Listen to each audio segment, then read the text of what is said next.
Welcome. Here's your rapid briefing on the global stories shaping our world right now. Okay, let's dive into this week's key political, economic, and social developments. We start in Argentina, where President Javier Milei's party, Liberty Advances, won the midterm elections. This result is seen as a strong endorsement of his free market reforms and austerity measures. Turning to U.S.-China relations, Donald Trump expects to secure a trade deal with Xi Jinping. This comes as his Treasury Secretary suggests China is willing to make concessions to avoid tariffs.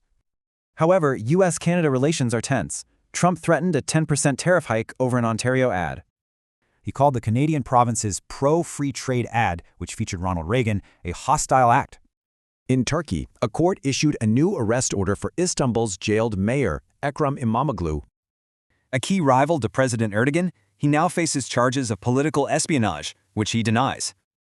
Meanwhile, Ukraine's President Zelensky continues his search for long-range missiles to strike inside Russia.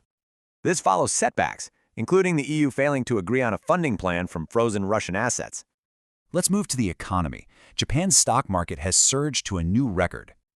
The Nikkei 225 index reached a record high of 50,000, driven by the new prime minister. In Europe, Germany's economy shows signs of optimism despite facing industrial supply chain threats. Key economic surveys are up, and rising real wages may encourage consumer spending for Christmas. In corporate news, HSBC will set aside a significant sum after losing a lawsuit appeal.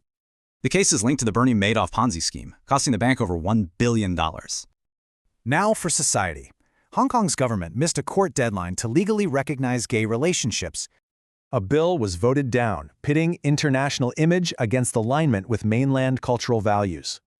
And in science, a new study has overturned a long-held belief about Napoleon's disastrous 1812 retreat. Ancient DNA analysis revealed that pathogens other than typhus were the main culprits for disease.